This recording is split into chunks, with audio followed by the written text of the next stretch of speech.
Bom dia, a graça e a paz de nosso Senhor e Salvador Jesus Cristo sejam com todos nós. Vai aqui a minha saudação aos amados irmãos da Igreja Batista de Tondela. Que o Senhor os abençoe, que o Senhor os guarde, onde quer que estejam neste momento. E em nome da Igreja Batista de Tondela, queremos também nos dirigir a todos aqueles que estarão nos assistindo nesta transmissão. Desde já, nosso agradecimento a todos, que o Senhor possa abençoá-los e quero convidar você então a nos acompanhar neste culto que estaremos oferecendo ao nosso Deus. Louvado seja o seu nome por mais um dia que Ele nos concede. Estamos ainda nessa condição de fazermos esse trabalho online, ainda não é o momento de nos reunirmos na casa de Deus, nos cultos presenciais, devido à situação pandêmica que estamos vivendo. De maneira que, desta forma, continuamos a fazer a obra de Deus. E louvado seja Deus, porque temos este veículo de comunicação, de maneira que a mensagem da palavra de Deus não está retida, de forma que eu agradeço a Deus por esta condição, por esta oportunidade, de podermos pregar a sua palavra. Nós falaremos hoje sobre o tema o veneno da ingratidão e o seu antídoto.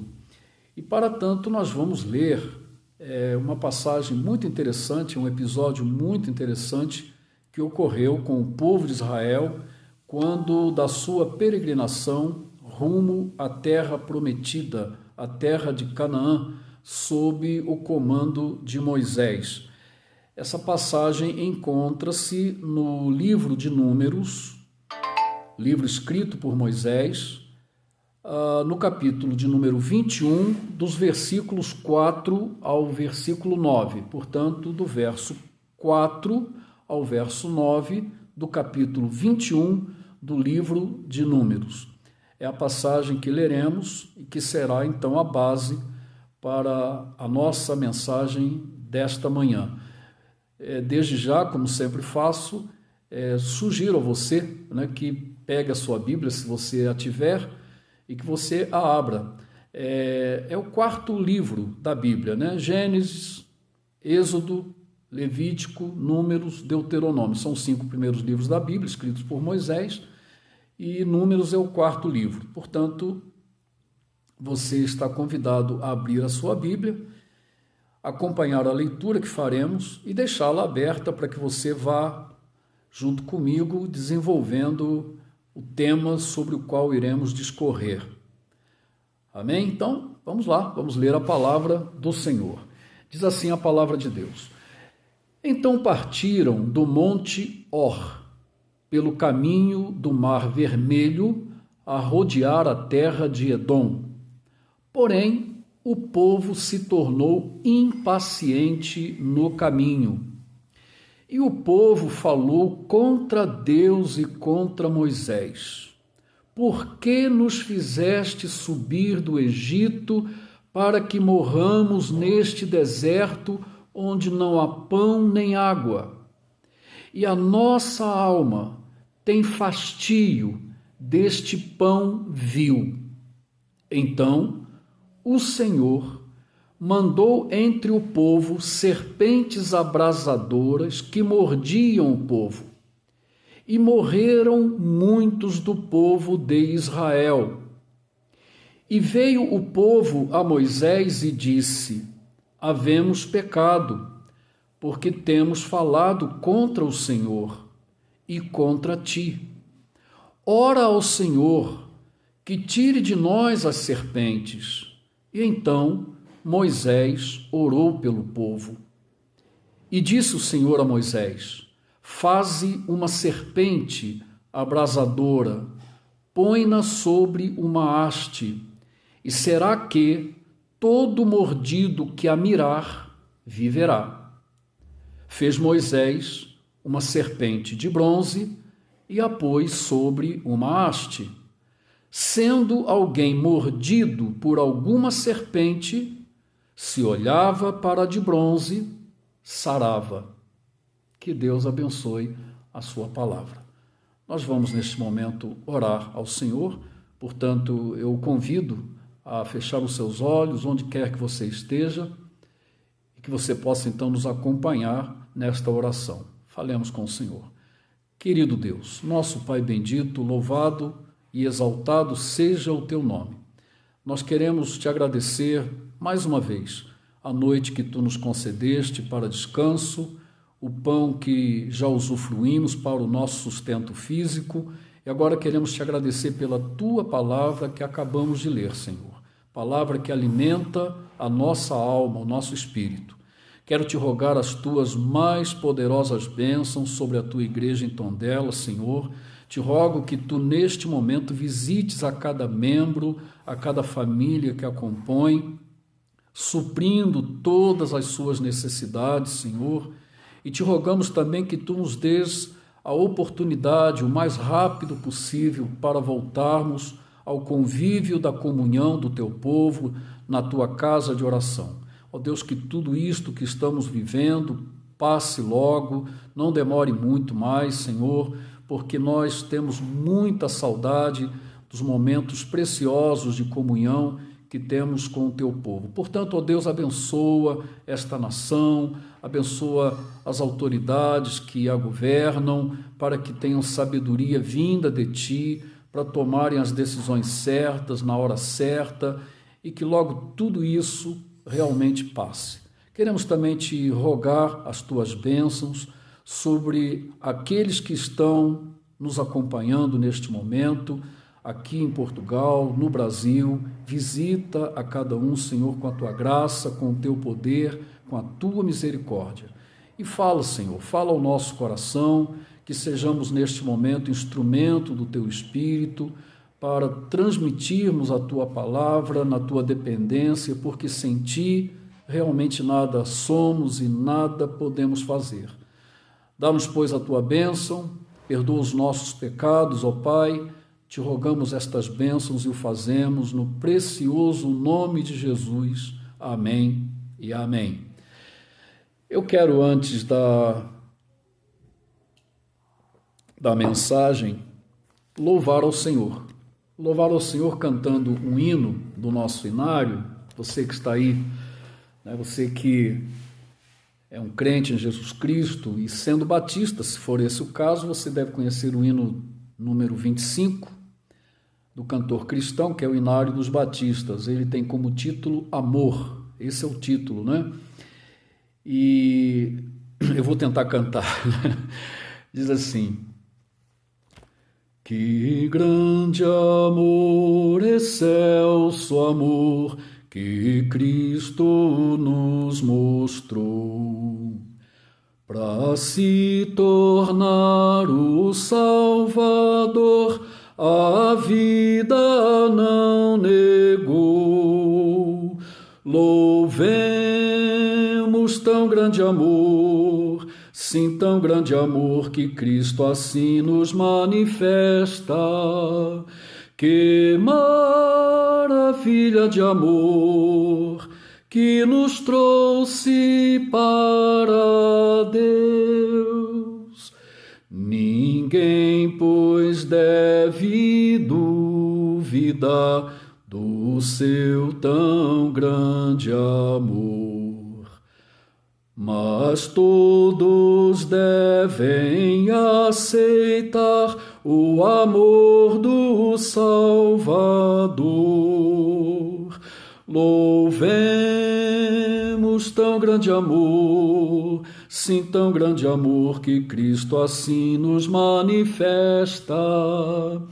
Que maravilha de amor que nos trouxe para Deus. O que esse amor de nós fará é nos vedado ver. Mas Cristo em breve voltará e nos fará saber. Louvemos tão grande amor, sim, tão grande amor que Cristo assim nos manifesta. Que maravilha de amor que nos trouxe para Deus. Amém. Louvado seja Deus, né? Deus é digno de toda honra, de todo louvor, e nós temos que adorá-lo na beleza da sua santidade e sermos gratos, né, por seu tão grande amor. Que grande amor é o amor de Deus para conosco. E falar em sermos gratos, né, a esse tão grande amor, como já disse, né, como já antecipei, o nosso tema hoje fala sobre o veneno da ingratidão, o veneno da ingratidão e o seu antídoto, né? Quando a gente pensa em veneno, a gente pensa no antídoto que possa combater os efeitos do veneno. É interessante que o filósofo grego Aristóteles afirmou que não há nada que envelheça tão depressa como um benefício. Eu vou repetir. Não há nada que envelheça tão depressa como um benefício. Palavras do filósofo Aristóteles. E, infelizmente, o filósofo estava coberto de razão.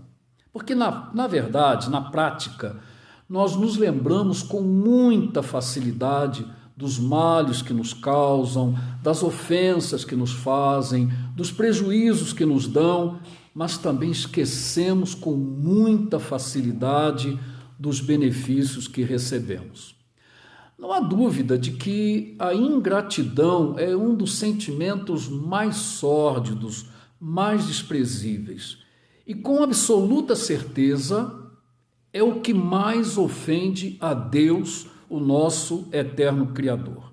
Se em algum momento da sua vida você já se sentiu profundamente entristecido, magoado por um gesto de ingratidão que alguém lhe possa ter cometido, imagine você como fica o coração de Deus, o nosso eterno Criador, que é sempre extremamente generoso, bondoso, amoroso para com cada um de nós.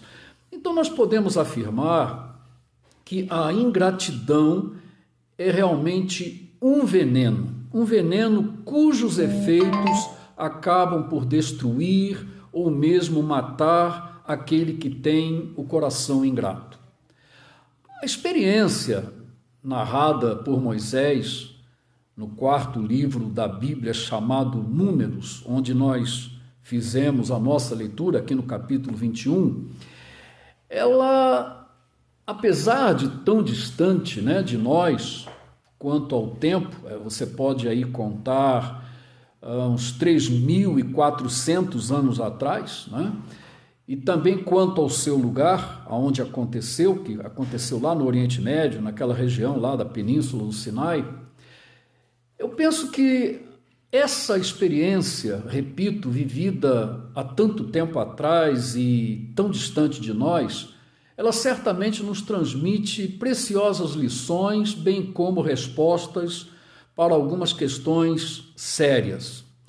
Paulo, referindo-se a todo o conteúdo do Antigo Testamento, ele diz lá na sua carta aos Romanos que tudo quanto dantes foi escrito para nosso ensino foi escrito. Você pode conferir em Romanos capítulo 15, verso 4. É verdade, quando olhamos para o Antigo Testamento, nós vemos coisas assim extraordinárias, histórias fantásticas, e certamente elas têm muito para nos ensinar. Então, voltando ao que Paulo disse, né? Tudo quanto dantes foi escrito, para nosso ensino foi escrito. Então, nós vamos ver aqui o que podemos aprender com esse episódio narrado por Moisés no seu livro chamado Números, no capítulo 21, dos versículos 4 até o 9. E a primeira lição, então, que podemos aqui destacar, né, é que o veneno da ingratidão, ele é muito perigoso porque pode nos levar a enjoar das bênçãos de Deus. Veja bem, o veneno da ingratidão, ele pode nos levar a isso, a ter nojo, a enjoar, a ficarmos completamente indiferentes em relação às bênçãos que o Senhor Deus tem nos concedido. O povo de Israel estava fazendo uma longa jornada pelo deserto rumo à terra prometida, a terra de Canaã. E quando olhamos, para toda essa narrativa, nós observamos que Deus já operara coisas extraordinárias desde a saída do Egito, libertando aquele povo miraculosamente de uma escravidão que durara 400 anos.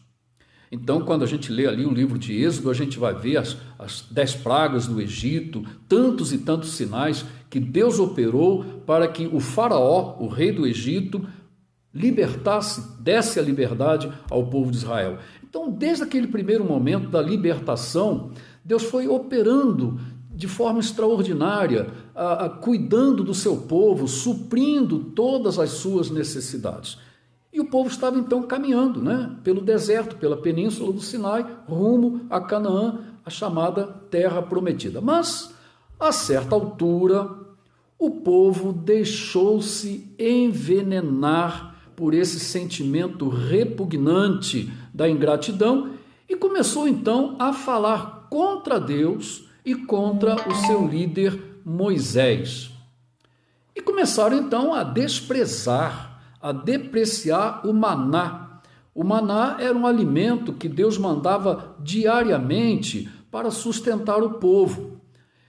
E água também não faltava, porque Deus sempre providenciava a água para sedentar o seu povo. Mas o povo começou então a reclamar. E eles se expressaram então assim, conforme a gente verifica no verso 5, lá na sua parte final. A nossa alma tem fastio desse pão vil, referindo-se ao maná. Em outras palavras, o povo de Israel estava a dizer que estava enjoado, já estava enojado daquele pão, chamando até de vil, de miserável, de um pão desprezível. Olha só que coisa, Triste ver isso, Agora, eu fico aqui pensando, isso não nos diz alguma coisa? Será que isso não nos fala em algum aspecto? Será que estamos nos acostumando de tal maneira com as bênçãos que temos recebido da parte de Deus que já não sabemos mais valorizá-las? Será que não estamos nós a ficarmos enjoados das bênçãos que Deus tem derramado sobre nós? Meus irmãos, meus amigos, eu penso que quando vivemos a reclamar, a murmurar de tudo, quando mostramos insatisfação com tudo que temos e somos, eu penso que nós repetimos e expressamos o mesmo sentimento de ingratidão que o povo de Israel manifestou lá no deserto do Sinai. Em outras palavras, estamos dizendo que estamos enjoados das bênçãos graciosas que recebemos da parte de Deus. E isso é um terrível veneno para a nossa alma. Um terrível veneno. Há muita gente amargurada, envenenada por esse sentimento da ingratidão, porque não é capaz de reconhecer as bênçãos que Deus lhe tem dado. Eu vejo muita gente reclamando de tudo e reclamando de barriga cheia. Ele tem uma casa para morar, está com saúde, tem uma família, tem um emprego e está reclamando, rapaz. Que coisa terrível. E eu pergunto a você, você tem procurado exercer a gratidão ou você anda aí reclamando de tudo? Como é que está a sua vida? Você já parou para pensar nisso? Você hoje, quando amanheceu, quando abriu seus olhos, ao ter acordado, você agradeceu a Deus por mais um dia? Você agradeceu a Deus pela noite de descanso que Ele lhe proporcionou? Você agradeceu porque você está aí, dentro da sua casa, debaixo do seu teto, abrigado com a sua família. O alimento que você já comeu, você já tomou o seu café da manhã, o pequeno almoço, como dizemos aqui em Portugal. Você já agradeceu por isso? Exercite a gratidão.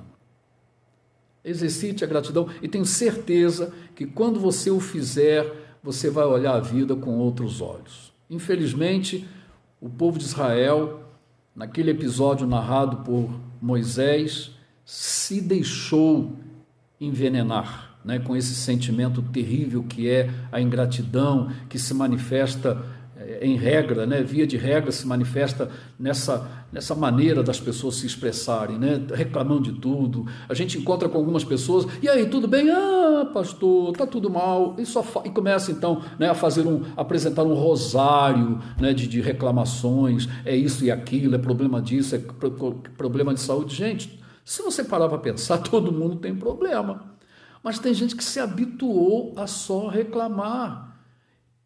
Não dá, isso é um veneno, né?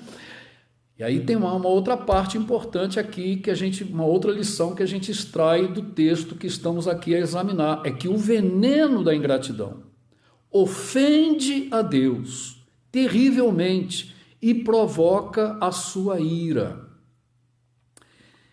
Entenda uma coisa, um pecado nunca anda sozinho.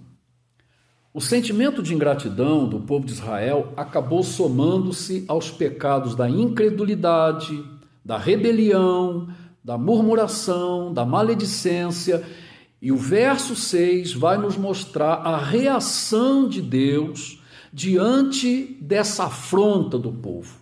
Aquela atitude tresloucada ofendeu realmente de maneira profunda o coração de Deus. Nós não podemos imaginar o quanto ofendemos ao Senhor, o Todo-Poderoso Deus, com a nossa ingratidão e com as nossas reclamações. Primeiramente porque nós não podemos esquecer, a rigor, que nada merecemos da parte de Deus. Nada. Antes de tudo, você tem que entender isso. Nós não merecemos absolutamente nada da parte de Deus. Só isso já nos deveria tornar gratos, pois que, por menos que tenhamos, nós sempre temos mais do que merecemos. Afinal, repito, não merecemos nada. Em segundo lugar, nós temos que ter a consciência de que quando reclamamos de qualquer coisa, né? Tem gente que reclama de tudo, né? Reclama até de si mesmo, não está satisfeita consigo mesmo. É isso. Tem muita gente, não gosta do seu nariz, não gosta do seu cabelo, não gosta, sei lá, não gosta dele. E quando a gente tem esse tipo de atitude, em outras palavras, nós estamos dizendo que Deus é injusto. Deus é injusto. Ele não foi bom comigo. Deus não foi bom comigo. E foi o que os israelitas disseram. O povo falou contra Deus e contra Moisés. Por que nos fizeste subir do Egito para morrermos neste deserto? Imagina. Deus operou milagres extraordinários, né? Aquelas 10 pragas e outros tantos sinais para tirar o povo de Israel da escravidão do Egito. Onde, né, mais uma vez eu repito, onde aquele povo estivera durante 400 anos. Agora Deus libertou o povo. Aí sabe o que Deus faz? Deus tira o povo da escravidão egípcia e leva para o deserto para que o povo morra no deserto. Imagina um negócio desse. Era o que o povo estava dizendo. Quer dizer, esse Deus era um Deus terrível, né? Injusto. Então era melhor ter ficado lá no Egito, né? Como escravo. Então Deus tirou o povo do Egito para levá-lo para o deserto e fazer com que o povo morresse. Deus então era injusto. E é isso que muitas vezes nós fazemos, quando reclamamos de certas coisas, quando vivemos a lamuriar, né? Esquecemos de agradecer a esse Deus que tem cuidado de nós, que tem feito maravilhas na nossa vida. É só olharmos para trás. Quantas e quantas e quantas lutas já foram vencidas? Faça uma retrospectiva da sua vida. Quantos livramentos Deus já lhe deu? Deus te trouxe até aqui. E se Ele te trouxe até aqui, Ele vai te levar aonde Ele quer. Se Deus havia trazido o povo do Egito até aquele ponto, é porque Deus ia completar. Deus nunca deixa nada pela metade. Ele ia levá-lo à terra prometida. E Israel só não foi mais rápido, né, por causa da sua incredulidade. A viagem não demoraria 40 anos, na verdade. Era 1 ano e alguma coisinha. E o povo de Israel chegou nas fronteiras da terra prometida. Só que, ao chegar à fronteira, o Moisés envia 12 espiões para espionarem a terra que seria conquistada, os espiões trazem um relatório pessimista, dizendo que havia gigantes na terra e não havia como, enfim. Mais uma vez, né?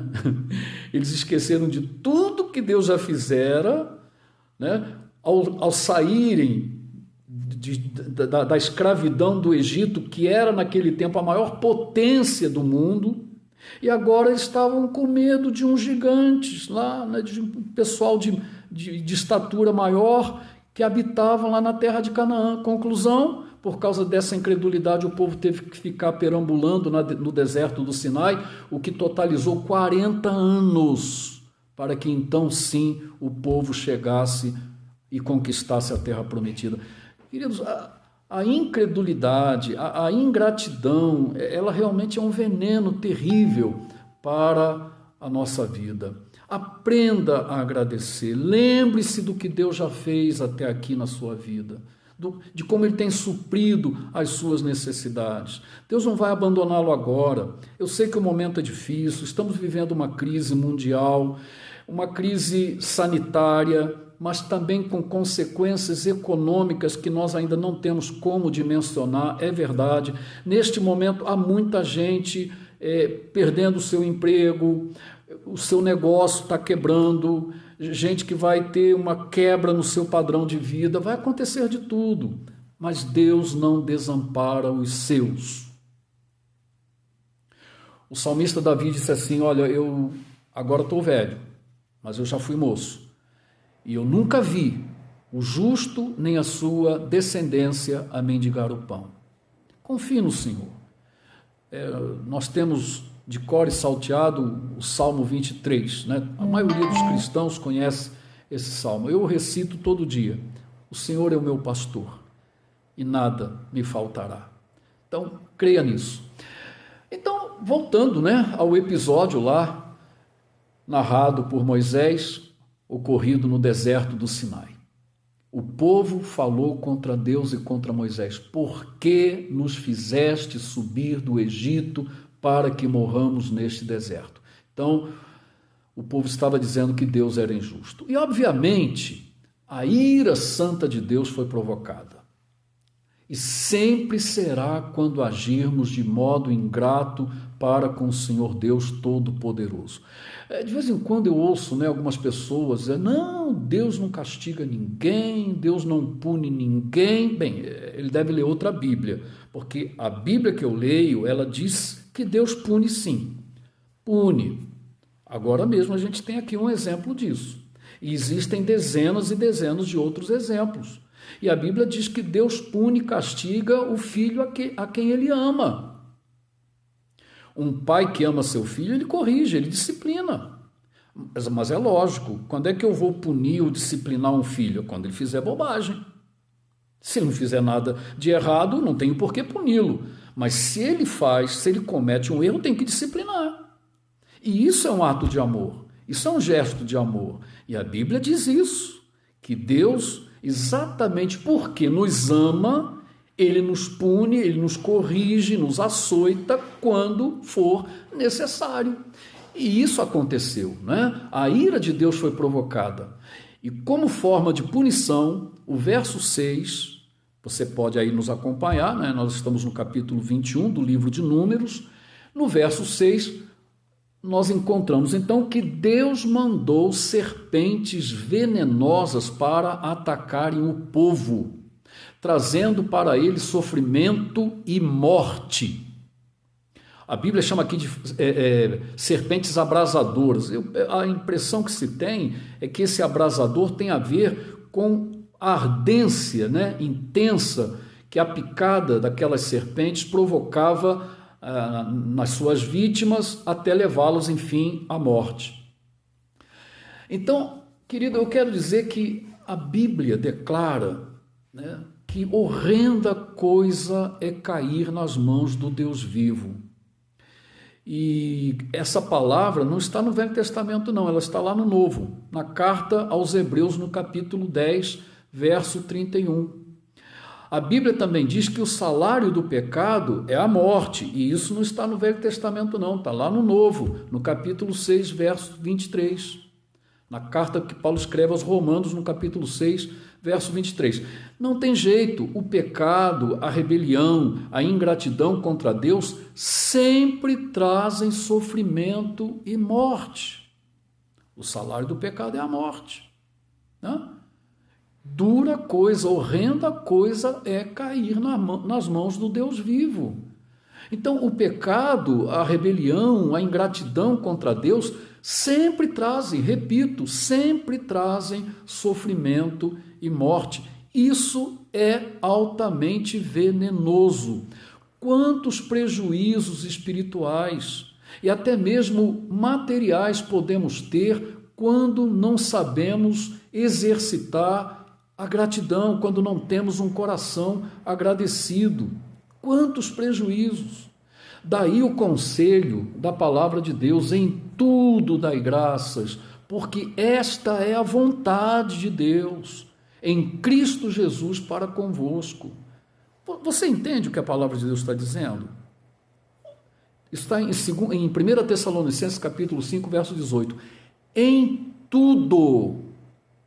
Não é naquelas coisas que aparentemente nos são benéficas, favoráveis, não. Até mesmo nos momentos de dificuldade, temos que olhar para o alto e dizer: Senhor, eu não estou entendendo nada do que está acontecendo, mas eu quero te agradecer porque eu tenho certeza de que o Senhor tem um propósito em todas as coisas e ao final vai dar tudo certo. Em tudo dai graças. Mas veja bem, em tudo dai graças, sabe por quê? Porque esta é a vontade de Deus. É do desejo, é da vontade soberana de Deus que eu e você sejamos agradecidos por meio de Cristo, por intermédio dele. Você está entendendo? Então, quando exercitamos a gratidão, nós estamos cumprindo a vontade de Deus. Quando nós vivemos a reclamar, a lamuriar e somos ingratos, nós estamos contrariando, afrontando a vontade de Deus. Em tudo dai graça, em tudo. Não se deixe, querido, envenenar pela ingratidão. Não se deixe, por esse veneno terrível, né? Agora, ao final de tudo isso, né, ainda com base no texto, nessa narração aqui de Moisés, no seu livro de Números, o que a gente vai também aprender é que Deus tem o antídoto para estancar o veneno da ingratidão. O verso 6 nos revela que morreram muitos do povo de Israel. Então a coisa foi feia, né? Veja que a coisa foi complicada. Deve ter havido muita serpente, né? Apareceram ali pelas areias do deserto naquele momento, e isso foi uma iniciativa de Deus, obviamente, e a consequência foi trágica. Morreram muitos do povo de Israel. Não foram poucos, morreram muitos. A situação realmente ficou dramática e aí o povo, diante disso, se rendeu. O povo, peraí, a coisa está feia, está pegando todo mundo aí. Está uma pandemia, né? É como se fosse uma pandemia naquele momento que o povo de Israel estava vivendo. E aí então o povo se rendeu e foi a Moisés, buscou o líder. E aí vem uma palavra muito importante aqui. Olha só o que eles dizem: havemos pecado, porque temos falado contra o Senhor e contra ti. Muito importante isso, né? E aí eles suplicam: ora ao Senhor. É interessante, né, essa ideia, porque havia muito essa ideia sacerdotal, né? Ainda que Moisés não fosse um sacerdote propriamente, se bem que ele era da tribo de Levi, mas sacerdote passou a ser o seu irmão Arão, né? mas ele ainda que não fosse nominalmente, né, declaradamente um sacerdote, ele, na função que exercia como líder do povo de Israel, ele funcionava como tal. E aí o povo pede que Moisés interceda em seu favor, né?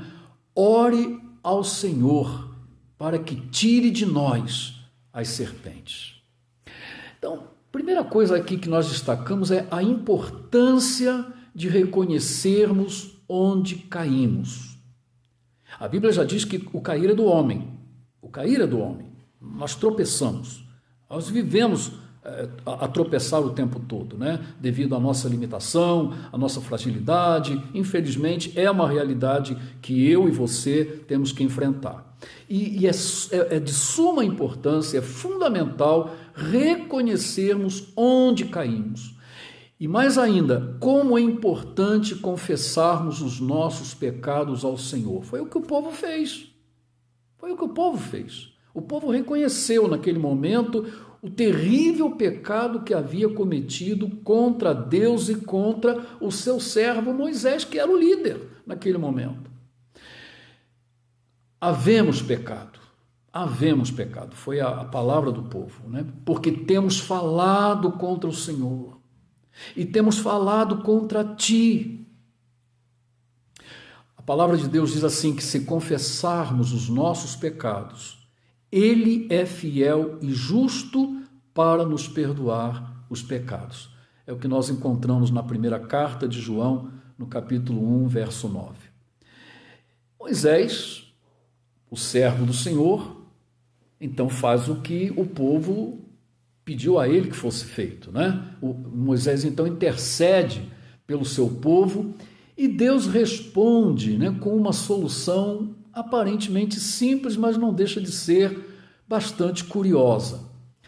A ordem foi que Moisés confeccionasse uma serpente de bronze e a colocasse sobre uma haste, de tal modo que ela ficasse bem alta e visível a todos. E a cura para quem fosse picado pela serpente era simples. Bastava olhar para a serpente de bronze erguida, nada mais do que isso. Nenhum sacrifício era necessário, nenhum ritual, nenhum remédio.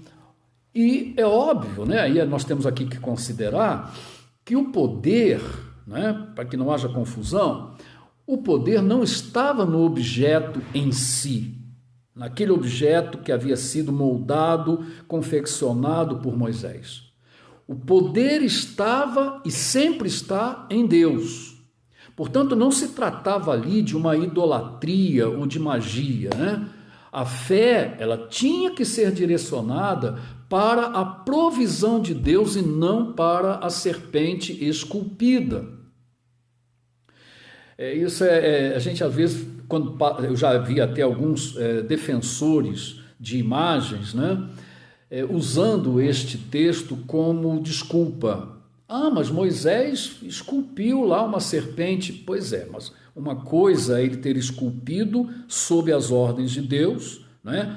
Ainda que Deus havia antes ordenado nos 10 mandamentos, não farás para ti imagem de escultura, seja lá do que for.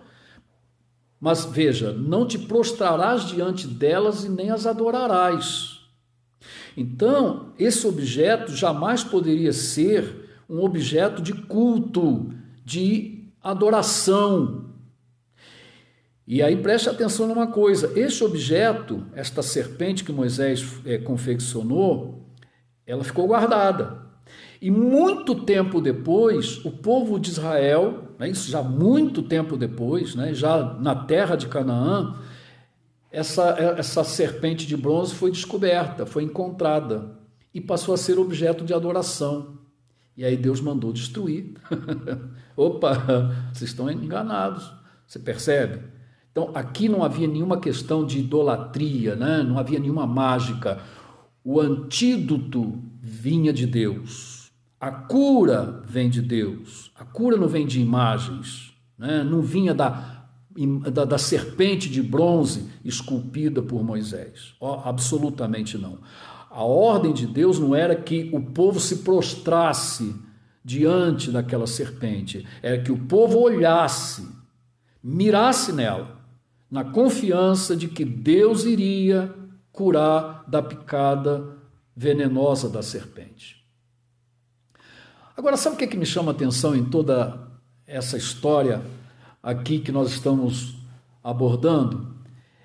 É que o Senhor Jesus Cristo, 14 séculos depois, 14 séculos depois, ele foi usar esse episódio da serpente de bronze como figura da sua própria pessoa e do seu sacrifício redentor na cruz do Calvário. Se você abrir a Bíblia no Evangelho de João, no capítulo 3, no verso 14, você vai encontrar o seguinte, olha as palavras de Jesus. E como Moisés, olha onde Jesus vai, Jesus estava 14 séculos depois. E Jesus vai então se reportar a esse episódio que nós estamos aqui a analisar e vai dizer: e como Moisés levantou a serpente no deserto, assim importa que o Filho do Homem seja levantado. Que coisa interessante, que Jesus vai fazer, ele vai pegar esse episódio e vai trazê-lo para ele próprio. Da mesma forma como Moisés levantou a serpente no deserto, assim importa que o Filho do Homem seja levantado. Naquele episódio, vivido pelos ingratos israelitas no deserto, nós temos, por analogia, uma grande lição espiritual que Jesus traz para si mesmo. Jesus então se apresenta como o único antídoto que pode estancar os efeitos do veneno do pecado, da rebeldia, da desobediência, da ingratidão, da idolatria, das paixões mundanas. Satanás, a velha serpente, tem conduzido milhões e milhões à morte eterna. E Jesus afirmou que o diabo é homicida desde o princípio. Mas o mesmo Jesus também afirmou que ele veio a este mundo para desfazer as obras do diabo. Só ele pode curar os que estão picados pela serpente. E para isso, é necessário tão somente olhar para Jesus. Olhar para Jesus. Como o escritor de Hebreus diz, o autor e consumador da nossa fé. É para ele que temos que olhar, Então, olhar para ele, contemplando o seu sacrifício lá na cruz, aonde ele pagou o preço das nossas culpas de uma vez para todo o sempre. Então, lá no Evangelho de João, no capítulo 3, no verso 14, Jesus vai fazer exatamente essa analogia.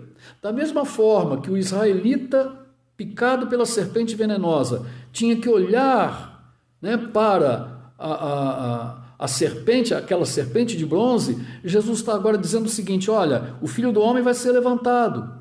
E ele estava se referindo ao quê? Ao que ainda iria acontecer, algum tempo depois, quando ele seria levantado na cruz sobre o Monte Calvário. E agora que o Filho de Deus está pregado na cruz, o que nos resta para sermos curados? Qual é o antídoto que vai nos libertar do veneno do pecado? Olhar para ele, confiantemente.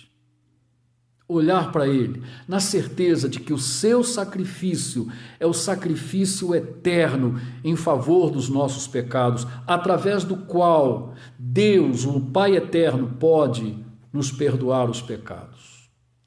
É isso que Jesus estava dizendo ali naquele momento, Como Moisés levantou a serpente no deserto, assim importa que o Filho do Homem seja levantado. E ele foi. Ele foi levantado sobre a cruz, lá no Monte Calvário. E agora, da mesma forma, temos que olhar para ele, temos que confiar única e tão somente nele, porque somente assim podemos ser curados da picada venenosa, do pecado em nossa vida. Meu querido, vale ressaltar que o que Jesus fez por nós na cruz foi um ato do mais profundo amor que Deus manifestou para conosco. Temos, pois, para com Deus uma dívida de gratidão. Nada mais podemos fazer além disto, sermos agradecidos. O que Ele fez por nós é impagável, não temos como pagar. A dívida que temos para com Ele se resume realmente na gratidão. O que eu posso fazer para pagar o que Jesus fez por mim? Não tem como, é impagável, Mas uma coisa eu posso e devo, é ser profundamente agradecido. E a única maneira de manifestarmos a nossa gratidão por tão grande amor é recebermos em nosso coração o Senhor Jesus Cristo como nosso Salvador pessoal e Senhor absoluto da nossa vida. Quando Jesus se entregou naquela cruz, Ele o fez por sua causa, pensando em você. Você pode acreditar nisso.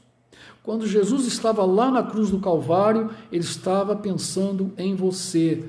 2000 anos depois, você que está me ouvindo agora, Jesus estava pensando em você. Ele estava morrendo por você. Jesus morreu pelos pecadores. Exatamente, então Ele morreu por mim, porque eu sou um pecador. Ele morreu por você, porque você é um pecador. Então Ele estava pensando em mim e estava pensando em você. Então nós precisamos ser agradecidos. O que eu posso dizer para você? Abra agora, não deixe para depois. Abra agora a porta do seu coração. Deixe Jesus entrar. Não seja ingrato, né? Não seja ingrato. Pare para pensar. Pense assim, meu Pai, Deus fez isso por mim. Deus me amou de tal maneira que Ele entregou seu Filho lá na cruz do Calvário para morrer pelos meus pecados, pagar o preço dos meus pecados. Querido, seja agradecido. Abra o seu coração, deixe Jesus entrar no seu coração. Amém? Esse é o grande antídoto. O antídoto está lá na cruz do Calvário. O antídoto contra o veneno do pecado em todas as suas manifestações. Só Jesus é que pode realmente nos libertar, nos dar cura espiritual para esse veneno terrível, né? Quando fomos picados pela serpente que é Satanás. Pense nisso. Eu gostaria de cantar um hino nesse momento.